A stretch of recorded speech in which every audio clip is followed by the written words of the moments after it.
अस्सलाम वालेकुम and hi to everyone.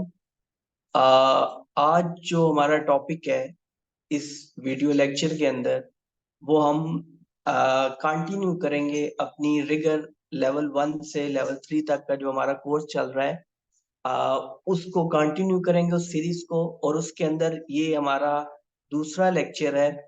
और इस लेक्चर के अंदर जो हमारा आज का टॉपिक है वो है टाइप्स ऑफ रिगिंग, कि डिफरेंट टाइप्स की रिगिंग आप इसको इस तरह से कंसीडर कर सकते हैं कि इन डिटेल के कौन कौन सी डिफरेंट टाइप्स की with respect to their nature और with respect to industry, different types की हम जो रिगिंग परफॉर्म करते हैं, तो आज हम उनको उसको डिस्कस करेंगे इस लेक्चर के अंदर।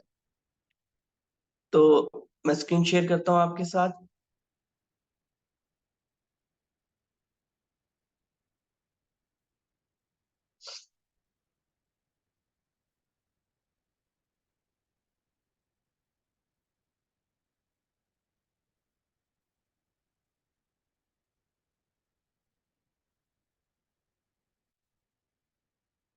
इससे पहले आपने इंट्रोडक्शन और definition of rigging, definition of rigger, definition of slinger, banksman, और जो आपका था सिग्नल मैन, उसको हमने डिस्कस किया और लास्ट लेक्चर में, जो इस सीरीज का पहला लेक्चर है हमारा।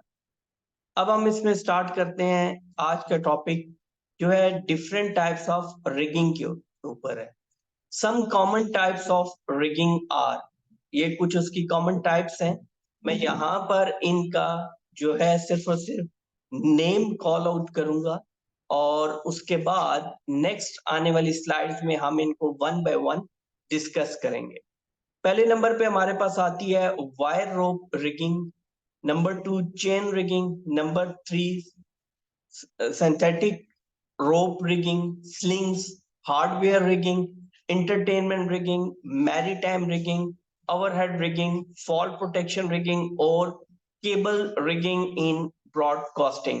अब ये डिफरेंट टाइप्स ऑफ रिगिंग है, ये इनके डिफरेंट नेम्स हैं और यही कॉमन है, मोस्टली यही आपकी रिगिंग जो है यूज हो रही होती है।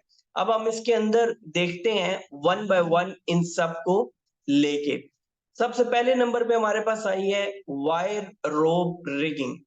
इसके नाम से जाहिर है कि किसी भी रस्से की मदद से जब हम क्या करेंगे, पर्पस क्या है, पर्पस वही प्रोसेस है जो हमने डिफाइन किया था इस सीरीज के पहले लेक्चर के अंदर, कि जब हमारा पर्पस क्या है कि हम लिफ्टिंग में, हम स्पोर्टिंग हैवी लोड्स में, उनकी मूवमेंट में, इसी तरह हैवी क्रेन्स की मूवमेंट में, ये तमाम तर चीजों के लिए जब हम जो एक्टिविटी परफॉर्म करेंगे तो वो कंसिडर होगी रिगिंग प्रोसेस के अंदर। तो वायर रोप रिगिंग आम हम इसको इस तरह से ले सकते हैं कि जो भी रिगिंग, ये प्रोसेस जो है जब भी किसी वायर के जरिए होगा, किसी रस्से की मदद से होगा, तो हम उस टाइप को वायर रोप रिगिंग में कंसिडर करेंगे। involves the use of steel wire ropes for lifting and supporting heavy loads।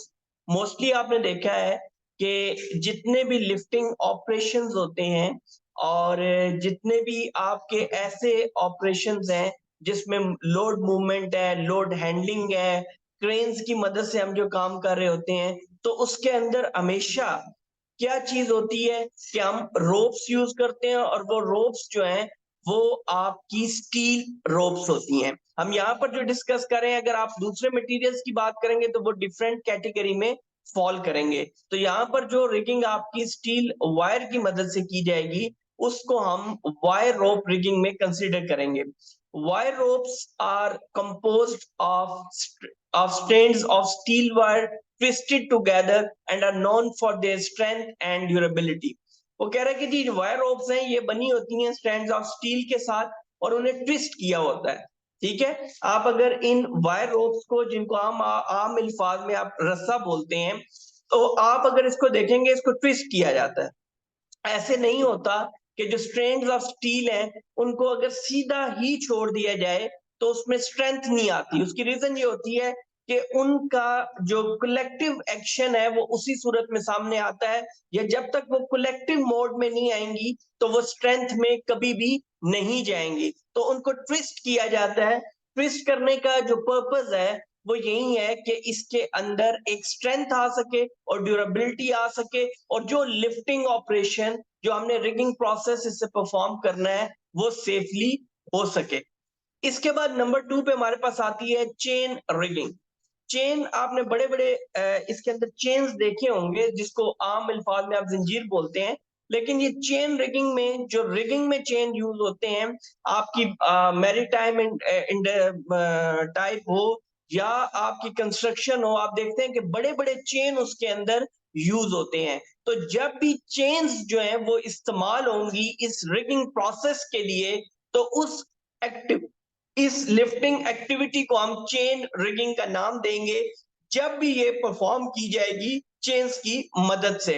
Utilises chains made of metal links for lifting and securing loads के इसका मकसद क्या है कि मेड ऑफ किससे, मेटल से। मेटल लिंक्स क्या है, वो जंजीर के जो आपके लिंक्स बने होते हैं, आपस में ये लिंक्स मिलते हैं तो एक कड़ी बनती है, उसको हम फिर चेन का नाम देते हैं। अब इसका पर्पस क्या है, तो इसका पर्पस है कि ये लिफ्टिंग एंड सिक्योरिंग लोड्स पे इसका पर्पस है कि लोड को लिफ्ट करने के लिए और लोड को बांधने के लिए ये इस्तेमाल होंगे।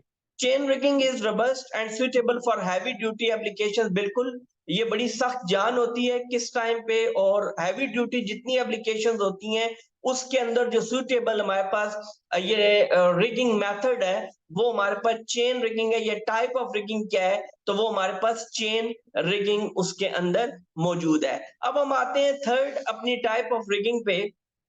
इसमें आता है सिंथेटिक रोप रिगिंग। अब सिंथेटिक क्या है, बेसिकली जब आप मसनूई तौर पर मुख्तलिफ रोप्स बनाते हैं, ठीक है, जिसमें आपके पास नायलॉन की आ जाएगी, पॉलिस्टर रोप्स आ जाएंगी। मतलब ये है कि जिस मटेरियल को आप मसनूई तौर पर डेवलप करते हैं, ऐसे उनसे रस्से बनाते हैं, तो ऐसी रिगिंग जो सिंथेटिक रोप की मदद से होगी उसको हम सिंथेटिक रोप रिगिंग बोलते हैं। अब हम देखते हैं कि इसमें कौन सी, पहले तो रोप्स इन्वॉल्व है, तो involve the use of synthetic materials like nylon और पॉलिस्टर रोप्स। तो इसके अंदर जो कंसीडर होगा, रोप्स कंसीडर होंगी, वो आपकी नायलॉन की जो रोप्स होती हैं या पॉलिस्टर की रोप्स जो है वो यूज होंगी, और इनको हम कैटेगरी में फॉल करते हैं सिंथेटिक मटेरियल्स की। तो जब भी इन सिंथेटिक रोप्स की मदद से हम इस प्रोसेस को परफॉर्म करेंगे जिसको हम रिगिंग बोलते हैं, तो इस पूरी टाइप को रिगिंग की हम सिंथेटिक रोप रिगिंग का नाम देंगे। Synthetic ropes are lighter than steel and are commonly used in situation where minimizing weight is essential. तो अंडरस्टूड है, क्योंकि नायलॉन और पॉलिस्टर का इतना वेट नहीं होता, ठीक है। तो ये जो सिंथेटिक रोप्स होती हैं ये लाइटर होती हैं, जितनी भी आपकी स्टील की या नॉर्मल रोप्स हैं या आपकी चेन्स हैं उनसे ये लाइट होती हैं, और ये आपकी जो स्टील रोप्स या चेन्स जो है उनसे हल्की होती हैं, और ये इसीलिए वहां पर इस्तेमाल की जाती हैं जहां पे कम लोड को आपने मूवमेंट करानी है, जहां पर आपकी कम लोड की मूवमेंट है, जहां पे आपने कम लोड की लिफ्टिंग ऑपरेशन परफॉर्म करना है, तो वहां पर ये आपके लिए सुइटेबल होगी।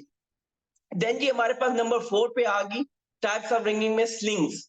मैंने आपको पहले लेक्चर में बड़ी डिटेल में बताया था कि स्लिंगर्स क्या है और ये स्लिंग्स क्या है, और मैंने आपको ये बात वहां पे क्लियर कर दी थी कि ओवरऑल जो रिस्पॉन्सिबल है वो रिगर है, और एक्टिविटी जो है वो हमेशा रिगिंग की होती है, जो प्रोसेस है वो रिगिंग है।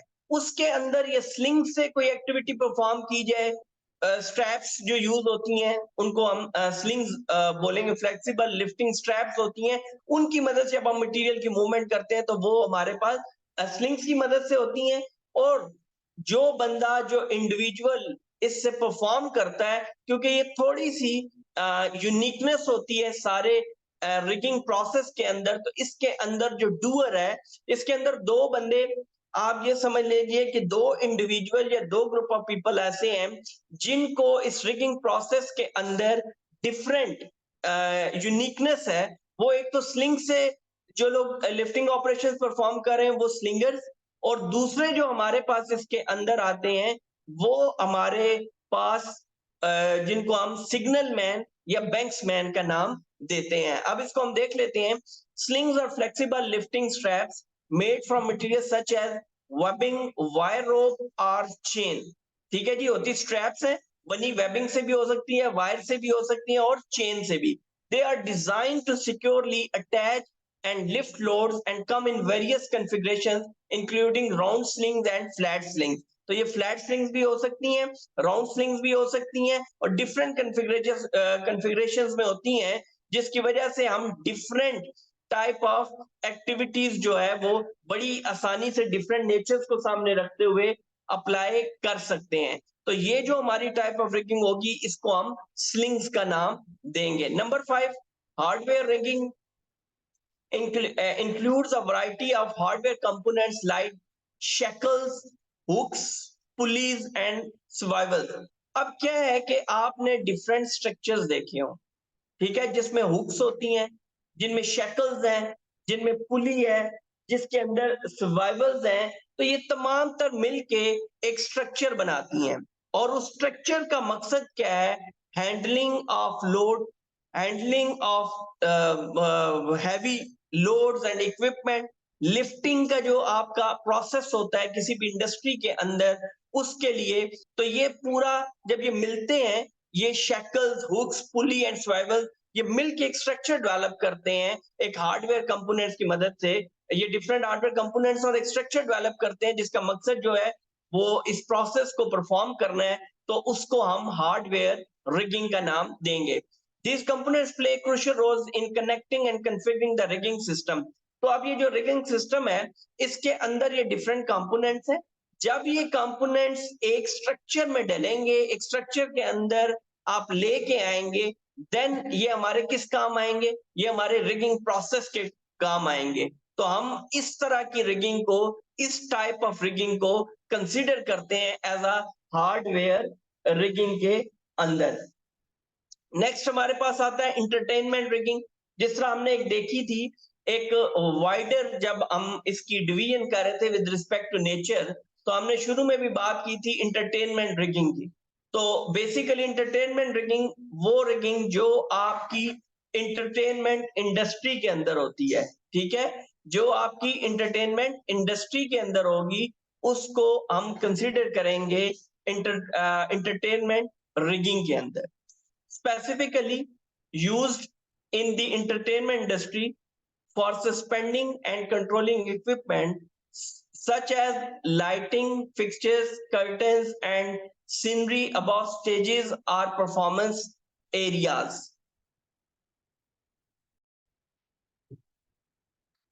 तो उसके बाद entertainment rigging often involve motorised system for dynamic control. अब सबसे पहले कि इसमें बता रहा है कि ये जो रिगिंग है ये एंटरटेनमेंट इंडस्ट्री में यूज होती है किसके लिए? Suspending and controlling equipment. Suspend बोलते हैं किसी चीज को बढ़ावा देना, और ये सस्पेंशन होती है ज्यादातर कैसे कि आपकी वर्टिकल, आप ऊपर है वहां से किसी चीज को नीचे लटका रहे हैं, तो इसको सस्पेंशन में कंसीडर करेंगे। And controlling equipment as lighting fixture, वहां पे इक्विपमेंट जो होता है उसको कंट्रोल करना पड़ता है, लाइट्स को, उनकी मूवमेंट को, कर्टन्स को, सीनरी को। इसके अलावा कैमरामैन जिस स्टेज के ऊपर मूवमेंट करते हैं उस स्ट्रक्चर के ऊपर, तो इन तमाम तर चीजों को जब मैनेज किया जाता है, इस तरह की जब रिगिंग होगी तो उसको हम एंटरटेनमेंट रिगिंग बोलते हैं। और इसके अंदर ज्यादातर जो डिफरेंट हम टूल्स, आप ये समझ लीजिए कि जो टूल्स और जो इक्विपमेंट इसके अंदर यूज होगा स्पेसिफिकली वो मोटराइज सिस्टम के जरिए ऑपरेट होता है और उसके अंदर डायनामिक कंट्रोल्स होते हैं। क्यों? क्योंकि एंटरटेनमेंट रिगिंग के अंदर इक्विपमेंट की कंट्रोलिंग जो है ये एक मेन आपका आप कहें कि एक एक्टिविटी है। उस एक्टिविटी की वजह से इसकी यूनिकनेस भी है और इसलिए हमें इसके अंदर मोटराइज सिस्टम रिक्वायर्ड होता है। नेक्स्ट हमारे पास इसके अंदर आ गई है मैरीटाइम रिगिंग। मैरीटाइम से मुराद आपकी कोई भी रिगिंग जो आप पानी के अंदर करेंगे, जिस तरह समुद्रों के अंदर, दरियाओं के अंदर, और इससे स्पेसिफिकली आप बात करें तो इसके अंदर आती हैं शिप्स और बोट्स के अंदर जो मुख्तलिफ रिगिंग होती है। अब आपने जितनी भी बोट्स देखी होंगी, जितने भी शिप्स देखी होंगी, तो उसके अंदर हमारे पास मुख्तलिफ स्ट्रक्चर आप देखेंगे तो मौजूद होते हैं। कैसे स्ट्रक्चर मौजूद होते हैं? अब मैं अगर इसके अंदर एग्जांपल दूं आपको, तो सबसे पहली एग्जांपल क्या है कि आप देखते हैं कि एक आपका पोल है, उस पोल के साथ बज़ाहिर देखने में आपका क्या है कि आपका एक कपड़ा नुमा नजर आ रहा होगा जो फैब्रिक या इस चीज का बना होता है। तो बेसिकली वो जो आपका पोल होता है तो उसको हम मास्ट बोलते हैं, और जो उसके साथ वो कपड़ा नुमा आपके फैब्रिक जो मटेरियल है वो लगा होता है, उनको हम सेल्स बोलते हैं। वैसे तो सेलिंग जो है वो कश्ती रानी को बोलते हैं, तो वो उसी सेल से निकला है क्योंकि वो सेल्स हेल्प करता है आपकी बोट मूवमेंट को। एंड एसोसिएटेड रोप्स, अब जारी बात है आपने अक्सर देखा होता है कि उनकी रोटेशन के लिए उन सेल्स की रोटेशन और इन सारी चीजों के लिए रोप्स की मदद से उनको या केबल्स की मदद से कंट्रोल किया जा रहा होता है। तो इस तरह की जो रिगिंग ऑपरेशन हम परफॉर्म करते हैं वाटर्स में, normally associated with ships and boats जो है, और उसके अंदर स्पेसिफिकली इनके पार्ट्स मास में, सेल में और एसोसिएटेड रोप्स या केबल्स में, इसको हम मैरीटाइम रिगिंग का नाम देंगे। This type of rigging is crucial for controlling and adjusting sails to navigate and maneuver on the water. अब यहाँ पे देखें, ये बात इसने क्लियर की कि ये स्पेसिफिकली किससे है, मैरीटाइम में किसकी कंट्रोलिंग की बात कर रहा है? ये जो आपकी सेल्स को कंट्रोल करना है। अब ये सेल्स क्या है? वही स्ट्रक्चर है जिसकी मदद से आपकी बोट की नेविगेट, डायरेक्शन वगैरह आपने चेंज करना है, मैनूवर उसको कंट्रोल करना। मैनूवर ऐसा कंट्रोल करना होता है जो आप अपनी मर्जी के मुताबिक कर सकें, ठीक है। मैनूवरिंग होता है कि जब आप अपनी मर्जी से, तो पानी के ऊपर उस बोट को, उस शिप्स को कंट्रोल करने के लिए जो उसके अंदर हम कंट्रोल किससे कर सकते हैं? हम उसको सेल से, तो सेल्स की एडजस्टिंग जो है वो इन्हीं एसोसिएटेड रोप्स और केबल से होगी, और उस नेविगेशन और मैनूवरिंग से हम बेहतर तरीके में मूवमेंट कर सकते हैं। तो ये प्रोसेस भी क्योंकि रिगिंग है और ये रिलेट कर रहा है आपकी बोट से, शिप से, तो आपके वाटर से, तो इसलिए हम इसको मैरीटाइम रिगिंग का नाम देंगे। नेक्स्ट आता है हमारे पास ओवरहेड रिगिंग।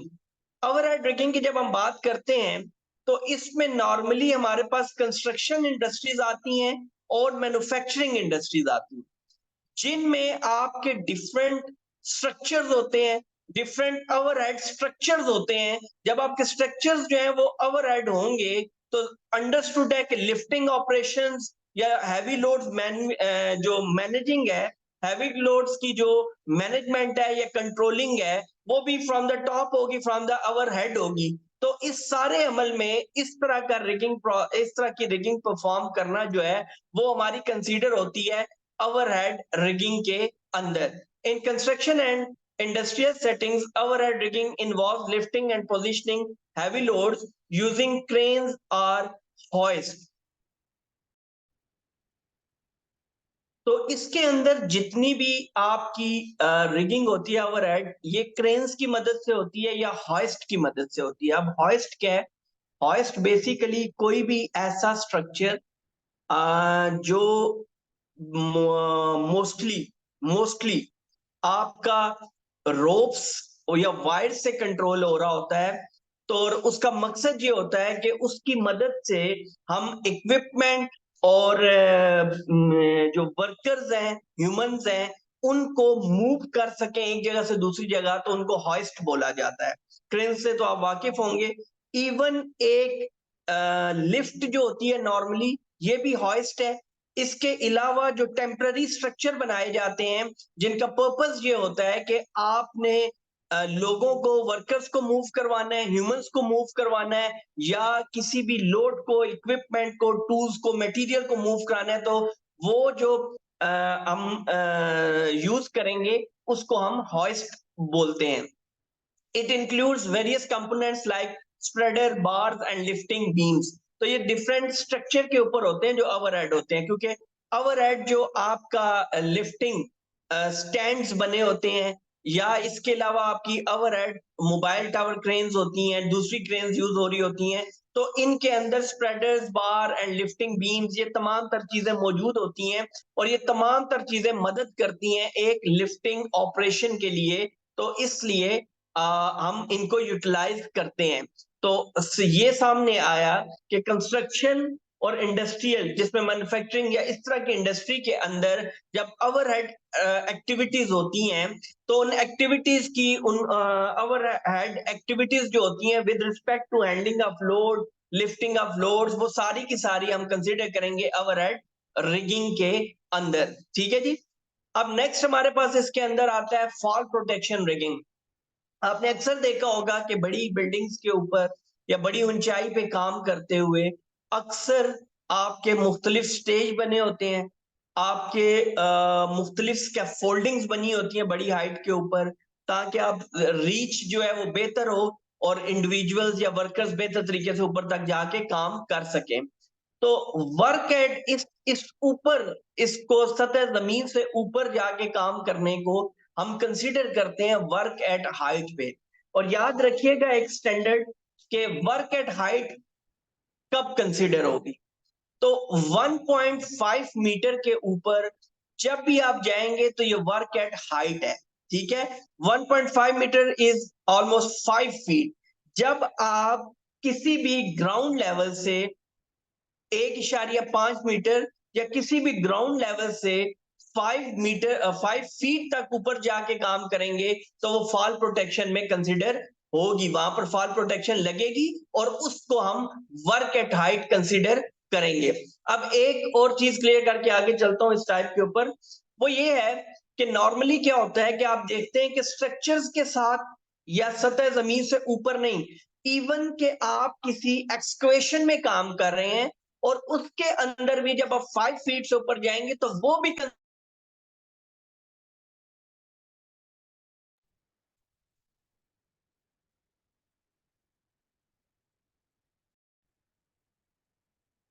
तो क्यों ऐसा होगा, उसकी वजह यह है कि हम जब भी वर्क एट हाइट कंसीडर करेंगे तो वो फ्रॉम ग्राउंड लेवल होगा। ठीक है, वो फ्रॉम ग्राउंड लेवल होगा, तो हम इसलिए उसको वर्क एट हाइट कंसीडर करेंगे।